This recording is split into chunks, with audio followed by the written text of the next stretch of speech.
Have you ever wondered what it would look like if an IBO Gundam frame made a love child with a 00 mobile suit? Well, look no further as we have the Gundam Zirius from the new manga Mobile Suit Gundam 8. This kit has really impressed me, featuring nearly perfect aesthetics with full color separation, an almost inner frame, an add-on gimmick, great weapons, and just a design that is pure aura. Let's get to the unboxing. Released in July 2025 for 2,970 yen plus tax, we have the high-grade Gundam Zirius from Mobile Suit Gundam 8. By the way, this kit is premium Bandai, unfortunately. The box is illustrated by Kane Kotsu, which is also the mecha designer for this mobile suit. This kit is from the new manga Mobile Suit Gundam 8, which is written by Hajime Kamoshida, who is the writer for the famous manga and light novel Rascal Does Not Dream of Bunny Girl Senpai, and of course Gundam Iron-Blooded Orphans. Talk about range. Taking a look at the side of the box, it's a condensed version, we don't have a number, so maybe this will be the only kit from the manga, which I hope not. The bottom of the box has an introduction to the manga with the cover art. This is an alternate universe, and the rest is just legal stuff. The top has a showcase of the different actions. We have different poses with the feather extension.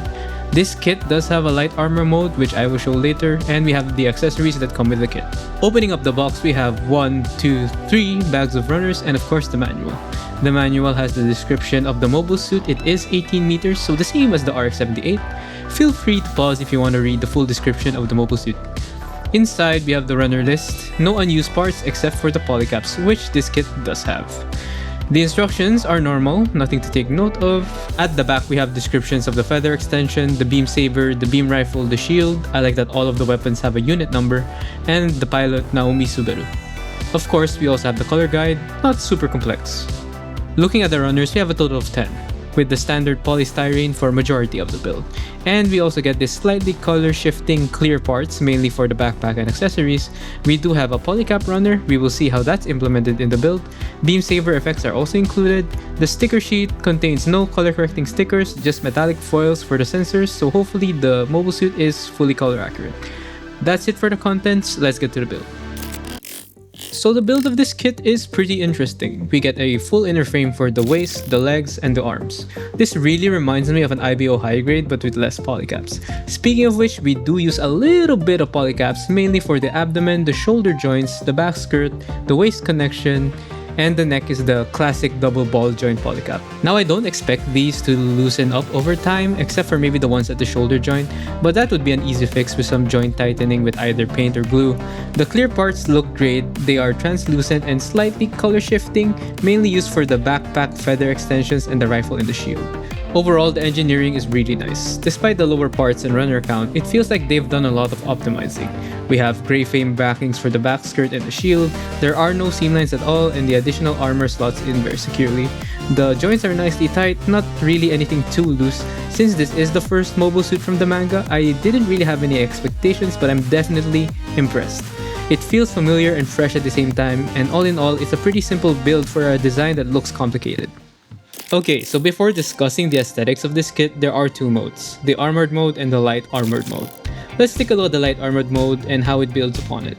The light armored mode definitely reminds me of a Nodley mixed with an IBO frame.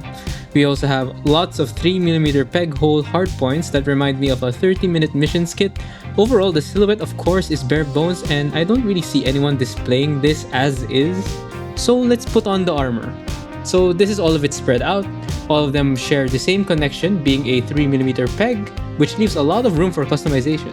Seeing this makes me think that we might have some optional armor parts in the future, though I haven't read the manga, so lore-wise I can't say.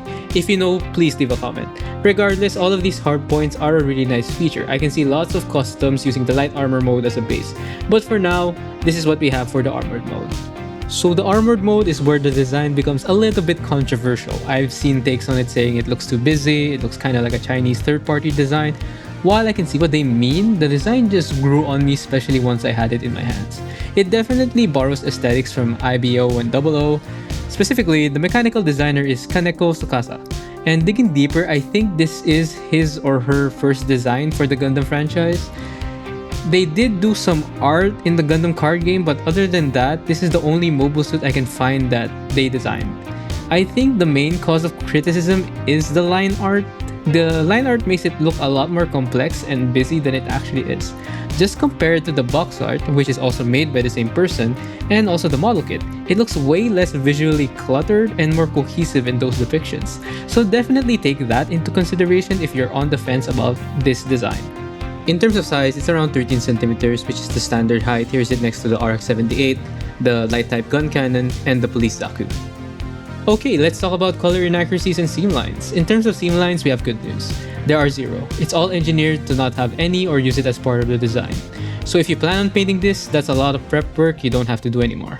I love this aspect, especially for high grade where seam lines are commonplace. In terms of color accuracy, it's almost perfect. The sticker sheet we had is only for the sensors, so no color correcting stickers. Looking at the promotional painted images, the only real missing color apps are the yellow and black venting at the back of the thigh and the calves. Besides that, it is fully color accurate. Though there is a little bit of hollow parts at the binder, not the end of the world, you can just put a piece of plop paint and you're pretty much done. Also, it doesn't have a lot of panel lines, so there's room for you to add more. Just make sure to not overdo it, as the design is already pretty complex even without the panel lining. So overall, whether you're a fan of the Gundam's design or not, objectively speaking, the aesthetic aspect of this kit is really good for a high grade. Minimal effort is required to get it accurate to the images and the line art, so it's good for both those who paint or don't paint. For the accessories of this kit, this is what it comes with out of the box. We only have two pairs of hands, which is the standard square holding fist, the shield, the beam rifle, and the two beam saber effect parts. The hands we have are simple and attached via a ball joint, no additional gimmicks here. The rifle we have is really nice, there is no seam line. We do have a sticker sensor in green and we have that nice translucent clear part poking out. Overall, a really great looking rifle. To hold it, it just sandwiches onto the hand. The Gundam can hold it pretty well, but there's one big issue. I wish the handle could move or we have an angled hand because it really can't bend the elbows while holding the rifle. Even if you try rotating it a bit to the sides, you can tuck it, you still can't do it. So it really limits the poses you can do with this rifle. Now we have the big shield. It's actually just 5 pieces, but the way it's constructed makes it look very detailed. We have a clear piece, the frame sticks out as vents, the whole thing has a gray backing, which is always nice to see. All in all, a pretty good looking shield. To attach it, you just slide the handle onto the holding hands, then attach the peg into the hard point at the forearm, and there you have it. It's really secure, no issues with the weight whatsoever. Lastly, the beam sabers. We actually have 6 handles throughout the mobile suit. For the backpack, 2 at the side skirt. You just slide the handle out, put the effect in, slide it onto the hand, and it's actually pretty secure. You can even face it downwards without falling off. Overall, the accessories of this kit are pretty standard but well executed. Despite not having a lot of parts, they look great aesthetically with full frame backings, no seams, and are fully color accurate. Really, the only down point are the hands. I wish we got an open hand and an angled hand for the rifle for better articulation. For the articulation, the head is on a double ball joint, slightly blocked by those sensors at the collar. You get a decent forward ab crunch, slightly limited backwards, but it's actually okay since the backpack is heavy. Since it is a ball joint, the side to side is okay as well. Sideways, the arm can go perpendicular until it gets blocked by the armor. The upper bicep rotation is also blocked by the armor, but it can rotate well enough for most poses. The elbow joint is only single jointed, so you get a little bit more than 90 degrees. The shoulder joint can pop out forward and back pretty well. The torso can rotate a bit before getting blocked. The side skirts can rotate as well as the beam saber handle holder. The front skirts can go up individually. This bit at the side of the thigh can rotate on a peg. Back skirt is also on a peg so it can rotate. And the skirts themselves are individually articulated. You get pretty good forward kick around 90 degrees. Backward kick is also really good.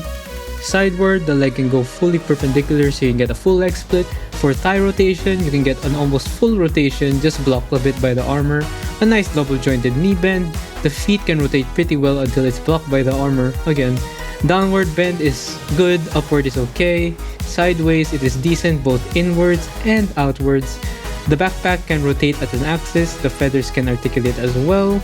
Each holder has its own articulation, and the binders are on a double joint peg. So the articulation of this kit is pretty okay, not spectacular. A lot of it is blocked by the amount of armor. An issue I can say is that the ground posability is a little bit limited because of the backpack weight and the small feet, but it can still do a normal standing pose, but trying anything more dynamic is a balancing challenge. So definitely get an action base for this guy to unlock its full potential. To finish, let's summarize it into my likes and dislikes. For my likes, the first one is definitely the engineering. The build is very nice, we get no seam lines, only one hollow part. The build feels more premium in a way that there's inner frames and frame backings. Next are the aesthetics. It is almost fully color accurate, very little effort is needed to make this kit look good. The model kit actually looks better than the line art, which is a bit subjective, but I think more people would be into this rendition more. Lastly, the customizability.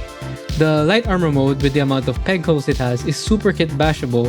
Whether it being scratch built or 30-minute mission option packs, there are holes pretty much everywhere in the mobile suit, so you can go crazy with this guy. A really good base for customization. For my dislikes, I think the main problem is definitely the posability, more so the ground posability. The kit has decent articulation, but the feet are small and it is back heavy. It can only really do a standing pose when it's on the ground without playing a careful balancing game.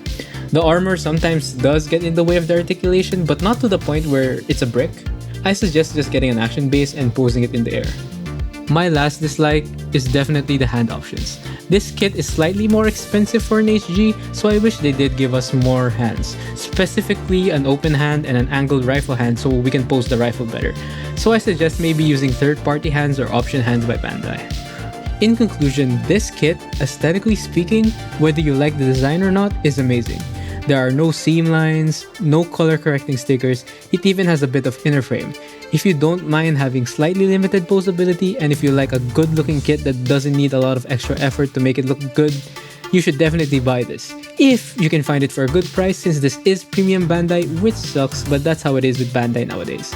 So that's it for the review. Are you gonna buy it? If you found this helpful, consider subbing and leaving a like. Make sure to leave any questions down below and I'll try my best to answer it. Thank you for watching. Bye!